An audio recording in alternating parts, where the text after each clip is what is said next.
बहुत ज़्यादा परेशान है। हम जिंदा लाश बन गए, सरकार ने हमें जिंदा लाश बना दिया। किडनी खराब कर दी उनके लिए, तो मरो चाहे बचे, उनको क्या फर्क पड़ता है। सरकार सुनेगी कि नहीं सुनेगी कि हमको जिंदा मार के छोड़ेगी।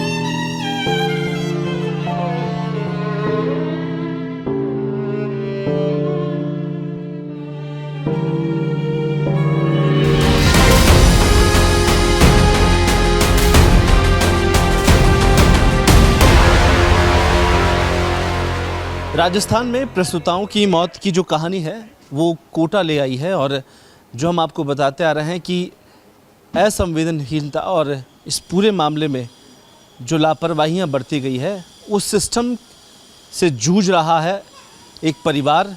कोटा का एक छोटा सा परिवार उस पूरे हादसे से गुजरा, और परिवार की स्थिति किस तरह है वो आपको दिखाएंगे। आप देखेंगे बहुत संकरी सी गली है, उसमें एक आप देखेंगे तकरीबन ये 50 गज़ के आसपास का मकान आपको नज़र आएगा। और इस पूरे मामले में जब कोटा के अंदर प्रसूताओं की मौत का मामला बढ़ा, इसके बाद कई पेशेंट ऐसे रहे जो किडनी फेलियर के चलते डायलिसिस पर रहे। अंदर की दशा आपको एक बार समझाने की कोशिश करेंगे कि आखिरकार जो परिवार है उस पूरी कहानी से कैसे जूझता हुआ आपको दिखाई देगा। ये सिर्फ प्रसूताओं की मौत का मामला नहीं था, ये सिर्फ किडनी फेलियर या फिर चिकित्सा व्यवस्थाओं में खामियों का मामला नहीं था, ये सिस्टम की लापरवाही थी जिसकी भेंट कोटा में 5 महिलाएं चढ़ी। पूरे राजस्थान भर में 23 महिलाएं उस हादसे का शिकार हुई। आप अंदाज़ा लगाइए कि वो परिवार जब उम्मीद बांध कर चलता है शिक्षा व्यवस्थाओं में और प्रदेश की इस प्रणाली से, वो उम्मीद करता है कि शायद परिवार सरकारी अस्पताल में जाएगा तो इलाज बेहतर मिलेगा, सरकारी डॉक्टर होंगे, लेकिन सिस्टम इतना लचर है। आप देखेंगे कि परिवार की हालत देखिए, पूरे टीन शीट के अंदर ये परिवार रहता है। छोटे से इस मकान के अंदर परिवार अपना भरण पोषण करता रहा है। और समझने की कोशिश कीजिए कि जिस डॉक्टर को भगवान का रूप माना गया और पूरे उम्मीद के साथ इस चीज़ को दर्शाने की कोशिश की गई कि हालात ठीक होंगे, लेकिन डायलिसिस पर पिछले तकरीबन 80-90 दिनों से पेशेंट रहे, लेकिन उसमें अभी तक कोई हालात में सुधार नहीं हुआ। आदमी की आस टूटती है, उम्मीद टूटती है, और ईश्वर से जब वो ये उम्मीद लगाए बैठते हैं कि परिवार में जब नए बच्चे की आने की खुशी होती है, वो खुशी गम में ना तब्दील हो, इस बात को आप ऐसे नज़र देखेंगे कि हालात बहुत ज़्यादा पेचीदे हो गए। परिवार ने अपना सब कुछ लगा दिया। डायलिसिस पर ये पेशेंट्स नहीं है, दरअसल ये पूरी सरकार, ये सिस्टम की लापरवाही है जिससे डायलिसिस उनका ज़रूरी है। हम जानेंगे इनसे ही, क्योंकि शायद एक माँ से बेहतर कोई इस चीज़ को नहीं समझ सकता कि 2 महीने 3 महीने से डायलिसिस पर थी, जो बच्चा जन्मा उसके बाद उनको देखना नसीब नहीं हुआ। और माँ के लिए सबसे बड़ा भावुक पल ये होता है कि जब बच्चा उनकी गोद में होता है और कुछ बीमारियों के चलते उनसे दूर छीन लिया जाता है। तो बड़ा दुखद विषय है। शायद सरकारें या प्रशासन इस चीज़ को समझने में बहुत ढिलाई बरतते होंगे, शायद कोई चीज़ ना समझे, लेकिन एक माँ उस दर्द को समझ पाएगी कि उनके बच्चे जब उनके पास होते हैं, लेकिन परेशानी और कई तरह की चीज़ों के चलते वो आज इनसे दूर है। क्या नाम है आपका? धन्य सुमन। हुआ क्या दरअसल 2-3 महीने पहले जो आपकी डिलीवरी का टाइम हुआ, क्या रहा? आप यहाँ से निकले, अस्पताल पहुँचे, कौन लेके गया, क्या उसके बाद क्या कुछ? हम गए थे, मेरी नंदे गई थी, मेरे पति गए थे, हम डिलीवरी करवाने के लिए गए थे 4 मई को। वहाँ ऑपरेशन हुआ, फिर तबीयत बिगड़ी, फिर आईसीयू में भेजा गया। वहाँ 4 दिन तक वेंटिलेटर पे रही मैं। फिर उसके बाद होश आया, फिर बाद में पता चला कि किडनी फेल है इनकी। 3 महीने हो गया आज मुझे। डायलिसिस चलता है और तबीयत बिगड़ जाती है। कल आई थी मैं घर पे छुट्टी करवा के। कल खाना भी नहीं खाया, पूरे दिन पूरी रात उल्टियाँ होती रही, बिस्तर पे से भी नहीं उठी मैं। बहुत ज़्यादा हालत ख़राब है। डायलिसिस के सहारे हम जिएंगे भी नहीं, बहुत ज़्यादा परेशान है। डर लगता है डायलिसिस से। तो सरकार ने बोला है किडनी के लिए, क्या पता कब देंगे या नहीं देंगे, हम जिएंगे भी या नहीं जिएंगे, हम मर जाएंगे तो किसको देंगे वो। बच्चे को देखा आपने उसके बाद होने के बाद? एक बार ही देखा था बस, उसके बाद से नहीं देखा। 3 महीने हो गए आज। कितना पैसा खर्च हुआ इस पूरे डायलिसिस में, पैसा लगा है? हाँ, डायलिसिस में तो नहीं, वो तो फ्री होती है। वो खर्चा, बच्चे का खर्चा, हम दोनों वहाँ थे पति पत्नी, घर वाले यहाँ थे, 3 जगह हो रहे हैं हम, तो खर्चा 2-3 लाख का खर्चा हो गया हमारा। बेटा हुआ आपके? हाँ, बेटा हुआ था। 2 बेटियां थी। क्योंकि समाज में बड़ी खुशी होती है जब लड़का हो जाता है, चीज़ें होती है। बच्चियां थी, इनके में भाई हुआ है। अब सब लोग परिवार इधर उधर है, बच्चा यहाँ से दूर है। कैसा लगता है? एक माँ के लिए बड़ा मुश्किल पल है इसे। बहुत दुखी है सर, हम बहुत परेशान हैं। बच्चे की बहुत याद आती है सर मुझे। ये बेटियों की भी आती थी, मुझे रोज बुलाती थी फ़ोन करके, मम्मी कब आओगे, मम्मी कब आओगे। क्या पता मैं इनके साथ कितने दिन रहूंगी, इसी चिंता में डूबी रहती हूँ। रात थी, नींद भी नहीं आती मुझे। अभी इस पूरे मामले में परिवार की आर्थिक स्थिति बहुत बिगड़ गई। पति ने भी शायद जो काम था वो छोड़। हाँ, टैक्सी थी हमारे, उसी से कमा के खाते थे, वो बेच दी हमने, उसी से खर्चा चलाया था अब तक। मुश्किल हो रहा है सब। हाँ, घर पे बैठे हैं, अब क्या पता क्या करेंगे नहीं करेंगे, इसी सोच में लगे रहते हैं सारे। राष्ट्रपति को आपने भी चिट्ठी लिखी थी इच्छा मृत्यु? हाँ, लिखी थी हमने। ऐसी क्या नौबत लगी आपको कि इच्छा? हम बहुत ज़्यादा परेशान हैं, हम जिंदा लाश बन गए, सरकार ने हमें जिंदा लाश बना दिया। हम ये सोचते इससे अच्छा तो हम मर ही जाए, इसीलिए चिट्ठी लिखी थी हमने। फिर भी कुछ भी नहीं हुआ हमारा, भरोसे में रखा जा रहा है, हमें क्या पता हमसे ठीक भी होएंगे या नहीं होएंगे। अस्पताल में क्या बोल के आपको भेजा करते? कि जाओ, अब तो हमारे पास कोई इलाज नहीं है, डायलिसिस ही है, करवाने आ जाना। सरकार से क्या मांग है, क्या अपील करेंगे सरकार से? सरकार से यही करेंगे हम कि हमें किडनी दे दे या फिर हमें मुआवजा दे दे। वो तो बोल रहे हैं हम आएगी जब देंगे, क्या पता, और आपके पास हो तो दे दो। हम कहाँ से देंगे, हमारे पति दे देंगे तो फिर बच्चों को, हमें, घर वालों को, सास ससुर को कौन संभालेगा?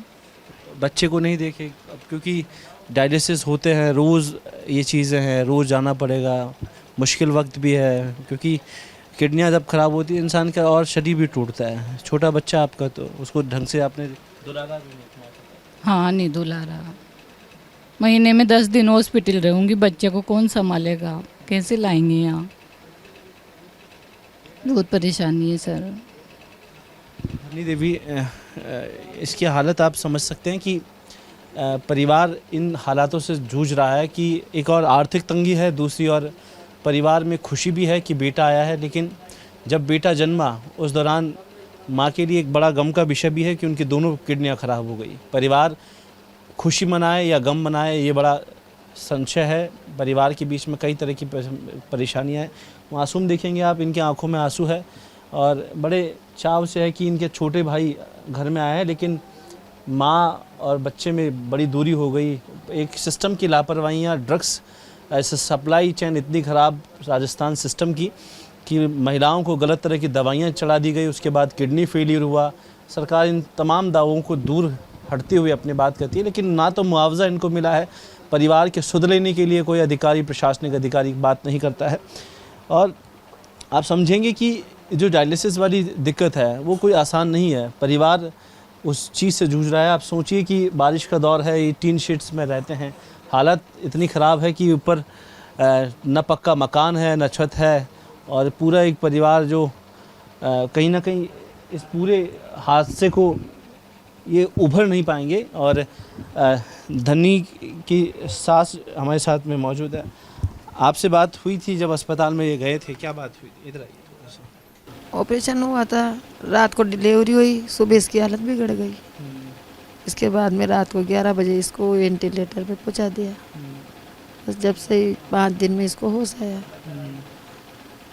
पेट में ब्लड जम गया बहुत, दोबारा ऑपरेशन खोल के दबा दबा के 15 दिन तक बहुत ब्लड निकला इसका, देखा भी नहीं जाता था हमारा। आपकी एक ही लड़का है और एक पोता अब हुआ है, 2 लड़कियों के बाद, लेकिन आपका दुख नहीं देखा जाता है। मेरा घर कौन संभालेगा? इसका पति कमाने जाएगा, इसको रोड डायलिसिस पे ले जाएगा, एक दिन छोड़ के एक दिन, कहाँ तक जाएंगे? 3 महीने हो चुके हैं, पोते का नामकरण भी अभी तक अभी नामकरण नहीं हुआ। कल ही उसका वो छुट्टी का कागज मिला है, वो खाली है, उसमें नाम वाम कुछ भी नहीं है। कोई नाम नहीं है। अभी कोई नाम नहीं रखा, अस्पताल से डिस्चार्ज भी ऐसे ही हुआ बिना ऐसे नाम के। बिना नाम से डिस्चार्ज हुआ है।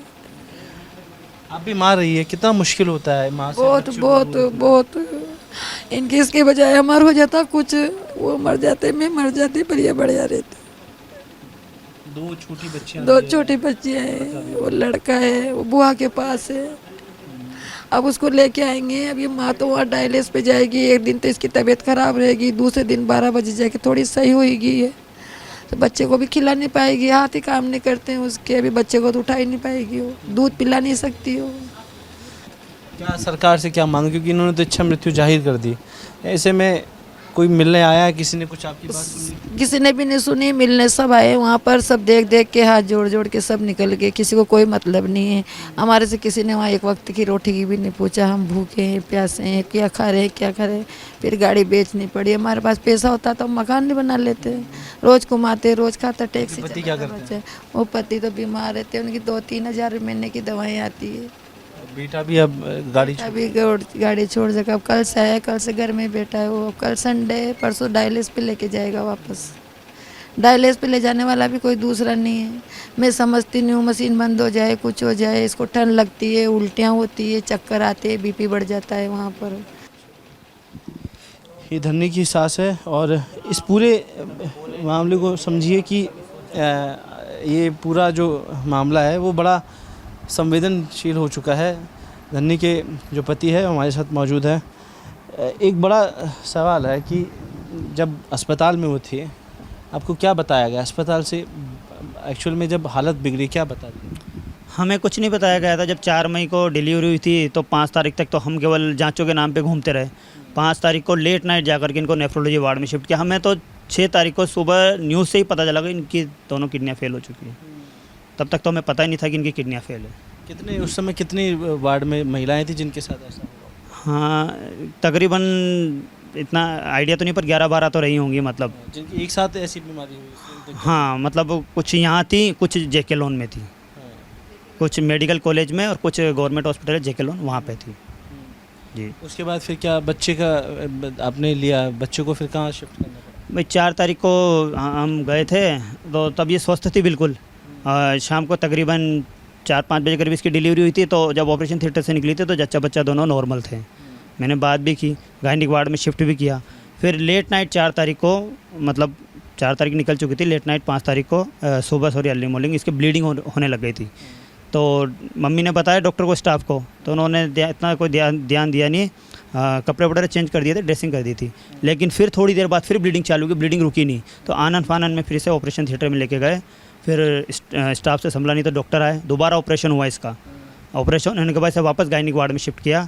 5 तारीख को तकरीबन दिन में 12-1 बजे तक तो ये ठीक रही दिखी। उसके बाद फिर ब्लीडिंग चालू हो गई। फिर वापस के वहाँ पे टाँके लगाए गए, तब जाकर कहीं ब्लीडिंग रुकी। और उसके बाद शाम होते होते तो इसकी हालत सीरियस हो गई थी, वेंटिलेटर पे जा चुकी थी। इसको फिर 5 तारीख को लेट नाइट नेफ्रोलॉजी वार्ड में शिफ्ट किया गया। तब से लेके 90 दिन लगभग हो गए ये नेफ्रोलॉजी वार्ड में ही थी। आज हम 3 महीने हो गए, मैं और मेरी पत्नी हॉस्पिटल में। मेरा घर का खर्चा, मेरा और मेरी पत्नी का भी वहाँ का खर्चा, यहाँ घर का खर्चा, प्लस बच्चा जो है बुआ के पास है, तो एक खर्चा कहाँ से चलता? अगर मेरी इतनी हैसियत होती तो मैं सरकारी हॉस्पिटल थोड़ी ना जाता लेके। भाई नहीं थी कंडीशन तभी तो लेके गया ना। मैं रोज़ कमा के रोज़ खाने वाला था। जैसे तैसे मैंने टैक्सी ली थी इंस्टॉलमेंट पे, जैसे तैसे उसको चला रहा था मैं, तो वो बेचनी पड़ी मुझे ताकि मेरा घर चल सके। आज 3 महीने हो गए, सरकार ने पूछा भी नहीं आकर कि आप कैसे रह रहे हो, आपकी स्थिति क्या है, आपकी आर्थिक स्थिति क्या है, आप घर कैसे चला रहे हो।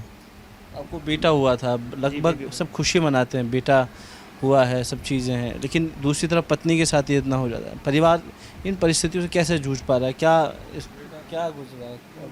बच्चा कहाँ है? बच्चा बुआ के पास, खुशियाँ लेने गए थे वहाँ पे, मातम में बदल दिया। बेबी बॉय हुआ था, सबको फ़ोन कर, मतलब दीदी वगैरह सबको बोला कि लड़का हुआ, सब खुश थे।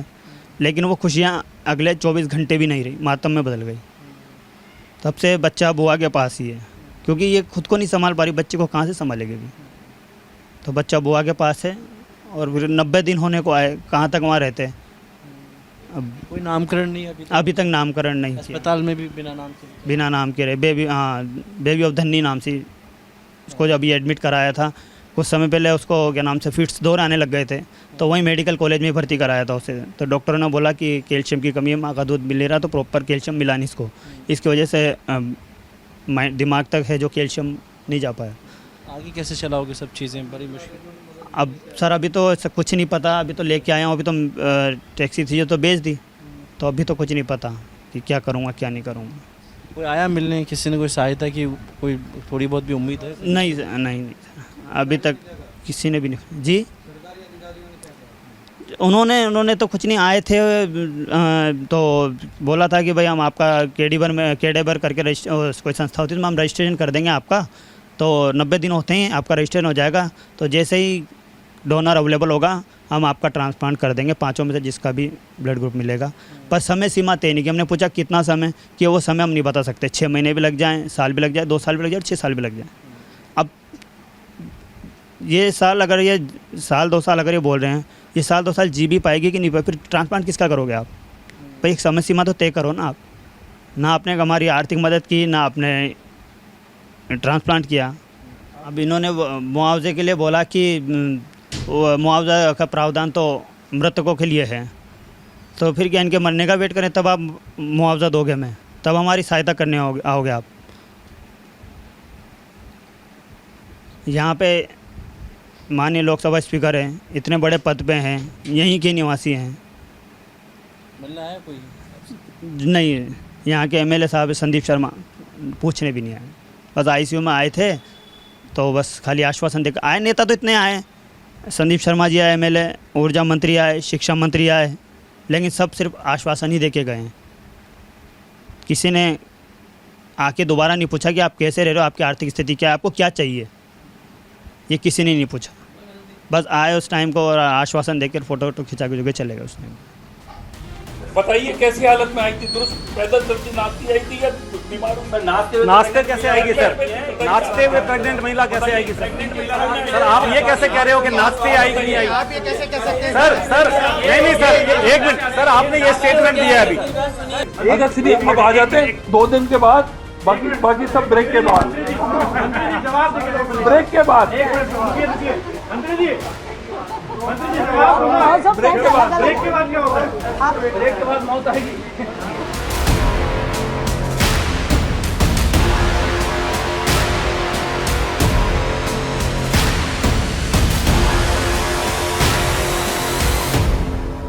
राजस्थान के कोटा मेडिकल कॉलेज, और इस कॉलेज का नाम आते ही सबसे पहले जिक्र आता है प्रदेश की चिकित्सा व्यवस्था का, यहाँ के चिकित्सा मंत्री का।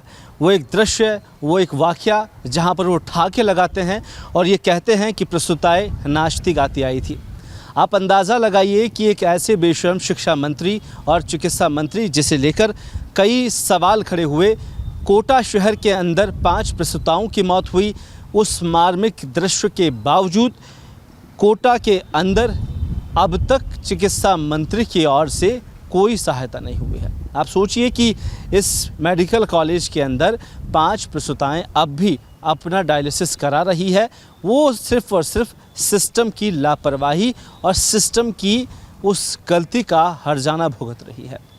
आप अंदाज़ा लगाइए कि एक परिवार में एक बच्चे होने की खुशी मनाई जाती है, लेकिन उन परिवारों को क्या जिन्होंने अपनी 5 बेटी बहुओं को खो दिया, उन परिवारों को क्या जहां पर 5 बहुएं डायलिसिस पे है, अपना इलाज करा रही है और सरकार से एक उम्मीद लगाए बैठी है। आप सोचिए कि कितने असंवेदनहीन यहाँ के मंत्री है, जहाँ पर इन महिलाओं से, इनके परिवार वालों से ही किडनी मांग रहे हैं। लापरवाही सिस्टम की, व्यवस्थाएं खुद के खराब, और आखिरकार जिम्मेदारी किसी और पर डालते हैं। कोटा मेडिकल कॉलेज के अंदर जो हुआ वो पूरे देश ने देखा, लेकिन उस देश के भीतर कई सवाल छुपे हुए थे। आखिरकार इस लापरवाही की जिम्मेदारी, अकाउंटेबिलिटी आखिरकार कौन लेगा? आवाज़ें कई सारी सुनाई दी, लेकिन उन आवाज़ों के पीछे आवाज़ दब गई, उन प्रसूताओं की, उन परिवारों की। लेकिन आज लगभग 3 महीने उस बात को होने जा रहे हैं। सरकार चाहती है कि ये आवाज़ दब जाए, ये मुद्दा दफन हो जाए और एक बार फिर से कोई नया मुद्दा लाकर उसे भुला दिया जाए। लेकिन भुलाने वाला विषय ये नहीं है, ये विषय आखिरकार जागरूकता से जुड़ा हुआ है, उन महिलाओं से जुड़ा हुआ है, उन प्रसूताओं से जुड़ा हुआ है जिन्होंने इस दंश को झेला है।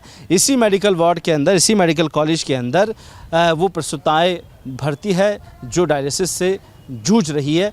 उनके पास चलते हैं और आपको दिखाते हैं कि क्या कुछ परिस्थितियाँ उनकी इस दौरान बनी हुई है।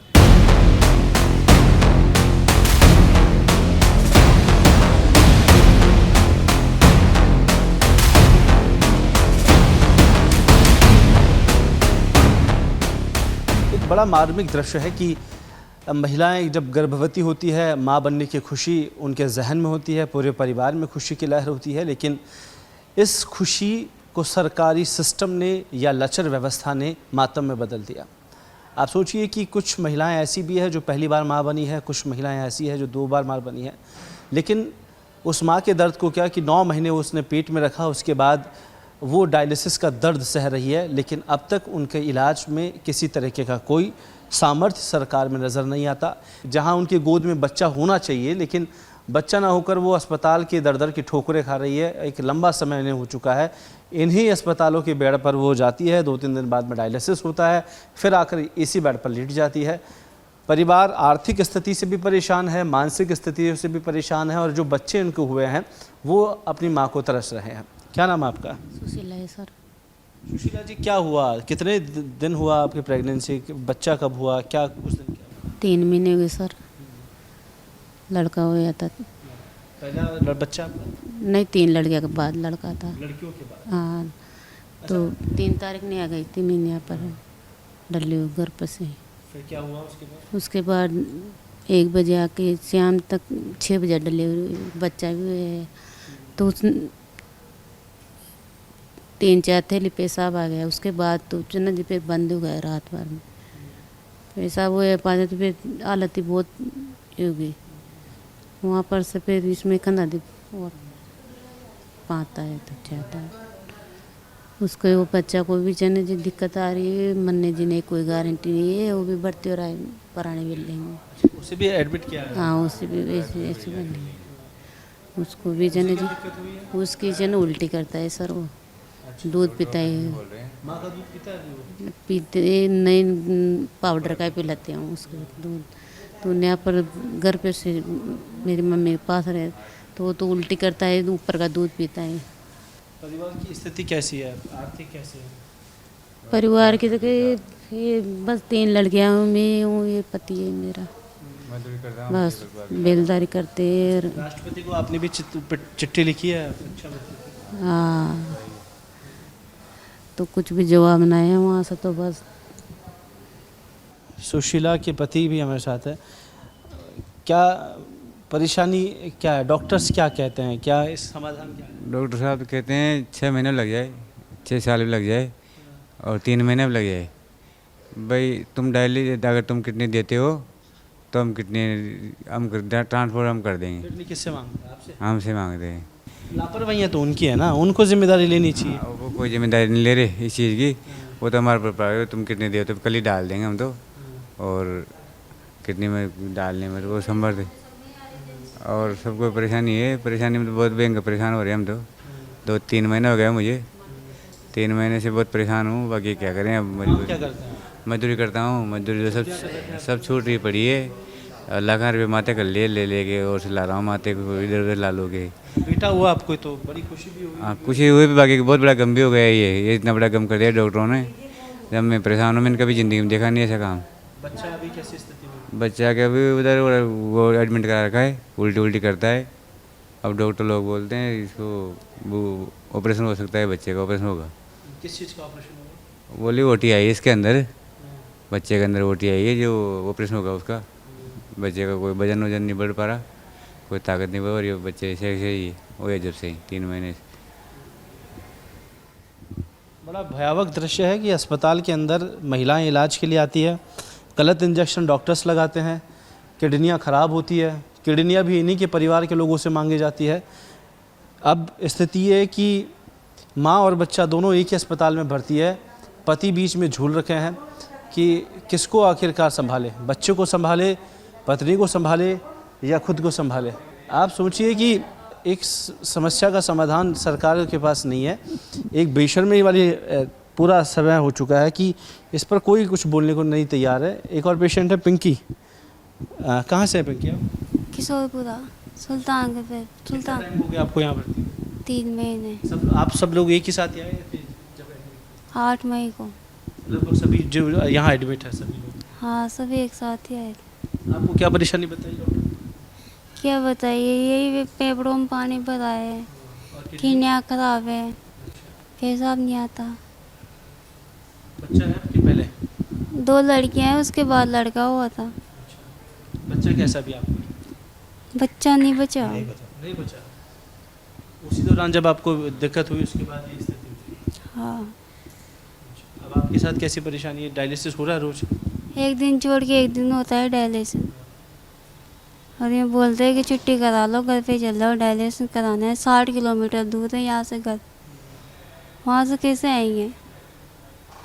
आपने भी पत्र लिखा राष्ट्रपति को? लिखा था ना, जब किडनियाँ ही खराब कर दी उनके लिए तो मरो चाहे बचो, उनको क्या फ़र्क पड़ता है। किडनियाँ भी हमारे परिवार वालों से मांग रहे हैं, ये हमें किडनियाँ दे देंगे, फिर हमारे बच्चों को कौन पालेगा? गलती तो सरकार की है ना। 3 महीने से कुछ भी काम धंधा कुछ भी नहीं चल रहा, इधर उधर से माथे करके ब्याज पे पैसे ले रखे हैं। कब तक रहेंगे हम? क्या मांग है सरकार से? क्या क्या उम्मीद है? उम्मीद तो कुछ भी नहीं दिख रही सरकार से हमें, उम्मीद तो कुछ भी नहीं दिख रही भाई सरकार हमारे लिए कुछ करेगी। कुछ भी नहीं करे सरकार। उन्होंने तो बोल दिया ट्रांसफ़र कर देंगे, किडनियाँ ले आओ। हमारी गलती से हुई थी किडनियाँ खराब। क्या नाम है सर आपका? नरेश। आपके लिए तो बड़ी परेशानी है, बच्चा चला गया है ना, और पत्नी भी अस्पताल में, इनका भी ऐसी स्थिति है कि ये। हाँ सर, ये मैं खुद मजदूरी करता हूँ सर, मेरे पास कुछ ये नहीं है वैसे कि इसके जो गहने थे और वो खुद मेरे से जो बना सका, जो ब्याज कर्जा लेके मैं यहीं पड़ा हूँ सर। कितना कर्जा हो गया सर? लगभग देख लो मेरे इसके गहने गिरवी रख रखे 50-60 हज़ार तक 70 हज़ार तक का। कमाते हो आप? सर मैं तो क्या कमाता हूँ, मजदूर आदमी, दिन भर की दिहाड़ी 500-600 रुपये, इससे ज़्यादा क्या कमाऊँ। बच्चा चला गया आपको तो? लड़का हुआ? लड़का हुआ था, ख़त्म हो गया सर। किसकी लापरवाही? सर यही डॉक्टरों की लापरवाही, सरकार की। क्या कहते हैं आपसे? किडनी मांगते हैं? हमसे बोलते हैं आप ले आओ किडनी, ललवा के दे देंगे बस। अब हम कहाँ से लाएं सर? मैं किडनी हम खुद नहीं जानते भाई किडनी की क्या चीज़ होती है। कितना आप भी अस्पताल में रहते हो? 2-3? हाँ सर, 3 महीने से मैं यहीं हूँ रेगुलर। 3 महीने से यहीं हूँ और मेरा खुद का कर्जा मतलब ऐसे ही चल रहा है। कुछ पूछो, हालत खराब है। तो मिलने आया कोई अधिकारी? नहीं सर, कोई मिलने नहीं आया। कोई मिलने में क्या, अभी कोई सरकार की तरफ से तो कोई भी नहीं आया सर। पैसा भी नहीं दे? मुआवजा? नहीं, कुछ भी नहीं मिला। कहते भी नहीं?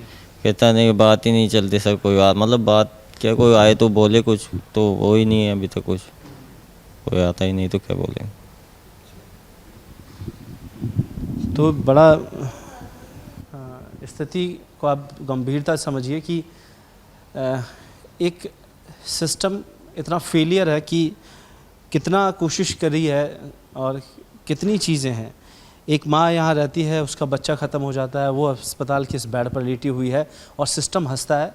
और ऐसे लापरवाह अधिकारी और लापरवाह सरकार के मंत्री, उनसे सवाल आखिरकार बनता है कि भाई खुद की किडनियाँ क्यों नहीं देते? इन परिवार वालों की किडनियाँ अगर सरकार मांगती है, डॉक्टर्स मांगते हैं, तो बड़ी बेशर्मी है। लापरवाहियाँ किसकी भुगत कौन रहा है और अब भी परेशानियों से जूझ ये लोग रहे हैं। समस्या का समाधान आखिरकार कैसे निकलेगा? ये सिस्टम का जो लूप है उसको समझने की बहुत ज़रूरत है कि किन परिस्थितियों में ये बीमारियां हुई, किन परिस्थितियों में नकली ड्रग्स सप्लाई हुए, इन लोगों को पानी के इंजेक्शन कैसे लगे, जांच बने, इन तमाम अधिकारियों पर गाज गिरे, मंत्री तमाम जो जिम्मेदारी लेने से बच रहे हैं वो ठाके लगाते हैं। आरती एक और पेशेंट है। आरती, कोटा से ही हैं आप? कोटा, छावनी कोटा। बच्चा था आपके पहले? हाँ, एक लड़का था, नॉर्मल हुआ था वो। अभी ऑपरेशन से हुआ है दूसरा लड़का हुआ था। क्या दिक्कत हुई 8 मई को? 8 मई को मतलब बेबी होने के बाद में के नाम से घबराहट वगैरह हुई। जेकिलोन में हुआ था मेरा लड़का, वहाँ से घबराहट वगैरह हुई, हाथ पैर मारने लगी। उसके बाद से मुझे यहाँ रेफ़र कर दिया गया था। उसके बाद मैं आईसीयू में वेंटिलेटर पर रही थी 7-8 दिन। उस वक्त उसके बाद का मुझे कुछ भी नहीं याद। फिर मैं जनरल वार्ड में आई तब पता चला कि मुझे मेरी डायलिसिस होती है एक दिन छोड़ के एक दिन। इसमें डायलिसिस में हमारी हालत ख़राब हो जाती है, कभी वीकनेस, कभी वॉमिट वगैरह, कभी चक्कर आना, कभी घबराहट, कभी बीपी हाई। अभी कल मेरी डायलिसिस हुई थी, उसके बाद से थोड़ा वीकनेस है, मुझे चलने में प्रॉब्लम आ रही, चक्कर आ रहे हैं। दोनों किडनियाँ खराब है? हाँ, दोनों किडनियाँ ख़राब हैं। एक ही समस्या सबको, फेफड़ों में पानी? हाँ, एक ही समस्या सबको। बच्चा कैसा भी आपका? बच्चा ठीक है, मम्मी पापा के पास रहता है, छोटे भाई बहनों के पास रहता है। याद नहीं आती आपको 3 महीने आप भी परेशान? आती है याद तो, बच्चा भी, बड़ा वाला बच्चा भी याद करता है, वो बोलता है मम्मी कब आओगे घर पे, या तो दोनों की आती है। कैसा स्थिति है डायलिसिस? आपको लगता है इससे कुछ सुधार हो रहा है शरीर का? नहीं हो रहा, मुझे तो नहीं लगता कि डायलिसिस से कुछ सुधार हुआ है। डायलिसिस से नहीं होएगा कुछ भी। और ये किडनी देने की बोला था इन लोगों ने, पर ये किडनी भी फैमिली वालों से मांग रहे हैं, हमसे ही मांग रहे हैं। अगर हम ही किडनी दे देंगे तो कम से कम हम इतना मुआवजा तो देना, तो ताकि हमारे आने वाले फ्यूचर, हमारे आने वाली आर्थिक स्थिति की हम थोड़ा वो तो कर सकें ना बच्चों का। अगर हमारे पति किडनी दे देंगे तो हम बच्चों को कैसे पाल पोस के बड़ा करेंगे? दोनों ही अगर हम बीमार पड़ जाएंगे, अगर कुछ हो जाएगा तो फिर या तो हमें किडनी दे दे, किडनी ट्रांसप्लांट करके दे दे, या फिर हमें इतना मुआवजा दे ताकि हम लोग आगे हमारी प्रोसेसिंग जो भी होगी हम करेंगे। डर लगा जब 5 महिलाएं आप ही किस वार्ड में थी, उनकी डेथ हो गई एकदम से, फिर चीज़ें आप लोग डायलिसिस पर? डर तो सबको लगता है। अभी डायलिसिस होती है, इसमें थोड़ा सा घबराहट होती है, डायलिसिस में जाने से डर लगता है, वहाँ पर हालत ख़राब हो जाती है। आपने इन चीज़ों को देखा, बड़ा लापरवाही नज़र आई, जांच में सामने आया कि क्या कुछ हुआ, इंजेक्शन पानी के लगे, चीज़ें लगी। परिवार की स्थिति कैसी हो गई है कि जो बच्चे की माँ है वो यहाँ है, 2 बच्चे घर पे हैं और आप भी यहीं पे? मैं भी 3 महीने से यहीं हूँ, बहुत परेशान हो रहे हैं, सरकार सुन भी नहीं रही है हमारी बातें। ऐसे हम हालात में अभी घर जाने के बाद भी इनको परेशानी है। अब एक दिन छोड़ के एक दिन पे डायलिसिस हो रही है। मेरी जॉब तो छुट्टी हुई है, 3 महीने से घर पे बैठा हुआ हूँ, अब काम धंधा भी नहीं है, परेशान तो हो रहे हैं। हम क्या करें, कर्जा भी लेकर आया हूँ मैं बाहर से, और सरकार ने अभी तक कोई जवाब नहीं है, कोई भी अभी कोई मंत्री नहीं आया, कोई नहीं आया, ओमिला जी नहीं आए, ना देखा है यहाँ पर। शुरुआत की महिलाएं जो इन लोगों ने जो किडनी फेल हो गई, इनकी लापरवाही सरकार की भी है, मेडिकल टीम की है, डॉक्टरों की है, सबकी है लापरवाही। तो कितना क्या कर्जा हो गया होगा? हाँ, हो गया है करीबन 1 लाख के आसपास। 3 महीने से ये क्या काम करते हैं सर? हम एक तो किराए से रह रहे हैं, मैं रेस्टोरेंट में काम करता हूँ। अभी 3 महीने से छुट्टियाँ चल रही है, अब लेंगे कि नहीं लेंगे क्या पता है अभी तो। अभी इनको डायलिसिस के बाद इसको पानी, आरती को पानी करीबन 300-400 ml पानी पीना है। अब पूरे दिन में 300-400 पानी पिएंगे, उसके बाद में फेफड़े में भर जाता है पानी, बहुत परेशानी आती है। अभी कल ही डायलिसिस हुई है, अभी भी वीकनेस है उसके, 2 किलो पानी तो निकाल दिया इसके बॉडी में से। जितना वेट था उससे भी बहुत कम हो गया, अभी तो 55 के 8 में वेट था, अभी 41 हो गया है। वेट लॉस होता जा रहा है, दिन पे दिन इनकी हालत बिगड़ती जा रही है। लापरवाही तो बहुत हो रही है, पर अभी पता नहीं चल रहा है सरकार सुनेगी कि नहीं सुनेगी, कि हमको जिंदा मार के छोड़ेगी। किडनी मांगते हैं आपसे? हमने किडनी मांगने की तो बहुत प्रयास करी है, पर समय नहीं बताया उन्होंने। समय का कोई पता नहीं है, 2 साल भी लग सकता है या 3 साल भी लग सकते हैं, कोई बताया नहीं समय अभी। अब विडंबना देखिए कि इस प्रदेश की स्थिति और यहाँ के जो चिकित्सा मंत्री है वो ठाके लगाते हैं, और इस पूरे मामले को लेकर अभी तक कोई मुआवजे की, कोई किसी तरीके की कोई स्थिति नहीं है। और कांग्रेस जिलाध्यक्ष राखी गौतम जी भी यहाँ पहुँची है, और अक्सर आपका आना रहता है, आपने परिस्थितियों को देखा है, उस हालात को आपने परखा है, स्थिति कैसी रही, क्योंकि ये बड़ा मार्मिक दृश्य है। एक औरत होने के चलते, एक माँ होने के चलते बड़ा संवेदनशील है कि यहाँ के चिकित्सा मंत्री ठहाके लगा देते हैं और हंसते हैं। इन महिलाओं की स्थिति है कि एक का तो बच्चा ख़त्म हुआ है, कई लोग अस्पताल में ऐसी स्थिति में, 5 महिलाएं ख़त्म हो गई। प्रदेश में ये पूरी जगह ऐसे हालात। देखिए, शर्म आती है मुझे इस डबल इंजन की सरकार पे, और इस सरकार में बैठे हुए मंत्रियों पे। जो हमारी बहनें जो गर्भवती होती हैं, वो इन 9 महीने में क्या क्या झेलती है, मैं एक महिला हूँ, मैं ज़्यादा बेहतर समझ सकती हूँ। उस पीड़ा को समझते हुए मैं समझती हूँ कि जब यहाँ के मंत्री जो बयान देते हैं कि खेलती कूदती आती है, नाचती गाती आती, ये ऐसे शब्दों का प्रयोग करना, क्या उनके घर में बहन बेटियाँ नहीं हैं? क्या उनके घर में कोई बहन बेटी ने कभी माँ नहीं बनी? क्या बताना चाहते हैं वो? या उनके संस्कारों में कहीं ना कहीं कोई कमी आ रही है? ऐसी बातें करना शोभा नहीं देता। दूसरा ये कि जिस तरह से हमारी यहाँ कोटा की बात करूँ मैं स्पेशली, तो हमारी बहनें 5 बहनें तो जान गंवा चुकी हैं। सरकार का अभी तक कोई ध्यान नहीं है, न उन्हें कोई मुआवजा मिला। हम धरने पे भी बैठे कि भाई इनके साथ जो अन्याय हुआ वो और किसी बहन के साथ नहीं हो। और आज स्थिति ये है कि ये जो बहनें अपनी ज़िंदगी और मौत से खेल रही हैं, हर दिन अपने अपने छोटे बच्चों को लेकर के ये देख भी नहीं सकती, पाल भी नहीं सकती। इनके परिवारजन सब डिस्टर्ब है, पूरी फैमिली डिस्टर्ब है। और मेडिकल कॉलेज में जनरली जो लोग आते हैं जो आर्थिक रूप से थोड़े से कमज़ोर होते हैं, वरना सब व्यक्ति चाहता है कि मैं भी प्राइवेट हॉस्पिटल में जल्दी से करा के और वापस घर चले जाऊं। लेकिन इनकी इस मजबूरी का फ़ायदा इस सरकार ने ऐसा निभाया है, ये बड़ा शर्मनाक है। अभी तक इनके लिए भी न कोई मुआवजा है, न कोई इनके ट्रांसप्लांट की बात है। गुमराह करने के अलावा इस सरकार ने कुछ नहीं किया है। मैं सिर्फ इतना कहूँगी कि ऐसा भगवान नहीं करे कि जो हमारी 5 बहनों के साथ हुआ वो इनके साथ नहीं हो। इनके जीवन को बचाने के लिए अब हम क्या स्टेप उठाएं, क्या आगे कदम बढ़ाएं, ये सरकार की सोच होनी चाहिए। दूसरा, इनके किडनी ट्रांसप्लांट ही एक ऑप्शन बचा है जो लास्ट है इनके पास। तब तक इनकी किडनी ट्रांसप्लांट नहीं होगी तब तक इनका जीवन इसी तरह से चलेगा, जो बड़ा दुखदाई है, दयनीय है। लेकिन जब मेरी बात हुई इस मामले में, तो यहाँ के स्टाफ ने और डॉक्टर्स ने इनको भी और शायद इनके परिजनों को भी और पूरे शहर में भी एक माहौल क्रिएट किया कि सरकार इनकी मदद करेगी और 90 दिन के टाइम के बाद इनको किडनी ट्रांसप्लांट के लिए अप्लाई किया जाएगा। पर क्या पूरे देश भर में, जो कि इनकी गलती भी नहीं थी, क्या पूरे देश भर में इन 5 बहनों के लिए कोई किडनी ट्रांसप्लांट करने वाला नहीं है? पूरे देश भर में ऐसे कई लोग हैं जो डोनर हैं आज भी, और वो ज़रूरतमंदों को देते हैं। तो पहली बात तो ये कि इनकी कोई गलती नहीं थी।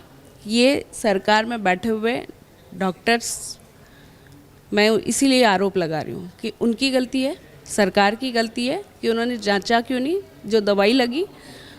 अब इनकी गलती का भुगतान ये खुद क्यों करें? इसकी सारी की सारी जिम्मेदारी सरकार की है और सरकार में बैठे हुए जनप्रतिनिधियों की है। कब करेंगे, कितना समय लगेगा, इस बात का स्पष्टीकरण दे, ये सब लोग पूछ रहे हैं। पूरे देश के तो पूछ ही रहे हैं क्योंकि सिस्टम पूरा ख़राब है।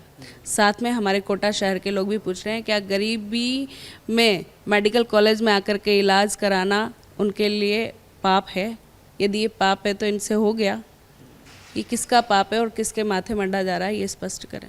एक बार डॉक्टर, क्योंकि 19 डेज़ का और अभी शायद 88 डेज़ कुछ समथिंग हुए हैं, 19 डेज़ का एक बार टाइम पीरियड पूरा हो जाए, उसके बाद में क्या डिसीज़न लेते हैं डॉक्टर यहाँ के, इनको रेफ़र करते हैं या इनका किडनी ट्रांसप्लांट का कोई ऑर्डर निकालते हैं या कहीं से अरेंज करवाती हैं सरकारी लेवल पर।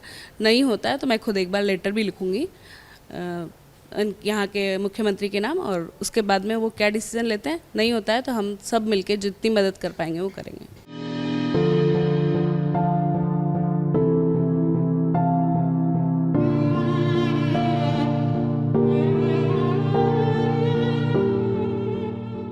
कोटा मेडिकल कॉलेज में जो हुआ उसकी एक और पेशेंट थी, रागिनी, जो इटावा से थी। हालांकि डायलिसिस के दौरान उन्हें घर वाले अपने घर ले जा चुके हैं क्योंकि घर की देखरेख में होगी। उनके भाई विकास हमारे साथ मौजूद है। क्या परेशानी रही? 8 मई की बात थी जब वो आई, एक्चुअल में अब क्या कंडीशन? ये 4 तारीख को सिजेरियन हुआ था उसका, 4 मई को। के बाद से उसका यूरिन आना बंद हो गया था, आउटपुट बिल्कुल नहीं आ रहा था। बाद में पता लगा कि क्या नाम से किडनी में ब्लड फंसा हुआ है, क्लोट्स फंसे हुए हैं। 6 तारीख को पता लगी थी। बाद अगर टाइम पे लोग ध्यान देते तो ये कंडीशन नहीं आती कि इतने क्लोट फंस जाते उसके बॉडी के अंदर। बाकी ये सारी लापरवाही रही मेडिकल कॉलेज की और नकली दवाओं की, उसके कारण उसकी ज़िंदगी बर्बाद हो गई।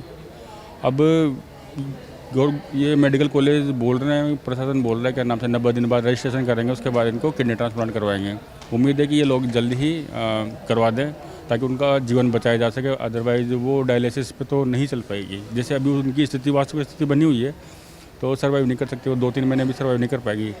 तो अगर उनको ज़िंदा रखना है तो ट्रांसप्लांट बहुत ज़रूरी है। क्या बच्चा हुआ? लड़का हुआ है और बच्चे की स्थिति सही है, लेकिन माँ की स्थिति ख़राब है। अभी खाना नहीं खा पाती, उल्टियाँ कर देती है, फीवर हो जाता है, रात को फीवर हो जाता है, सुबह बीपी बढ़ जाता है, ये कंडीशन चल रही है। डायलिसिस पे ज़िंदा रखा हुआ है, हफ्ते में 2 या 3 डायलिसिस हो जाता है, डायलिसिस पे ज़िंदा है। 82 दिन बाद यहाँ से डिस्चार्ज होकर घर पे गई है, उसके बाद उसने बच्चे को देखा है। तो कंडीशन ये है कि जितना जल्दी हो सके उतना जल्दी ट्रांसप्लांट हो जाना चाहिए अब उसका।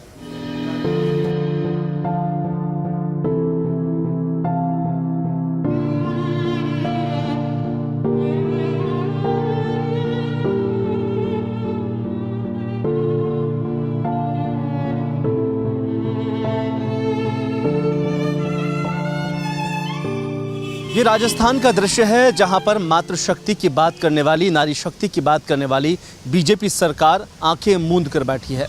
आप सोचिए कि कितनी विडंबना है कि इस देश के अंदर नारियों को आगे बढ़ाने की बात करती है सरकारें, लेकिन कोटा अकेला नहीं है। राजस्थान के कुछ ऐसे ज़िले जहां पर कुल 23 प्रसूताओं की मौत हुई और कुछ प्रसूताएं अभी भी किडनी फेलियर जैसी बीमारियों से ग्रसित है, जो सरकार से मांग कर रही है या तो उन्हें किडनी दे दी जाए या फिर इच्छा मृत्यु उन्हें दे दी जाए।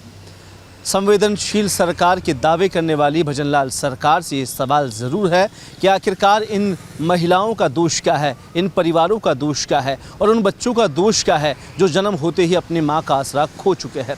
सवाल बड़ा गंभीर है जिसे शायद मुख्यमंत्री या बीजेपी सरकार संवेदना दिखाते हुए इन महिलाओं की मदद करनी चाहिए ताकि एक मैसेज जनता के बीच में पहुंचे।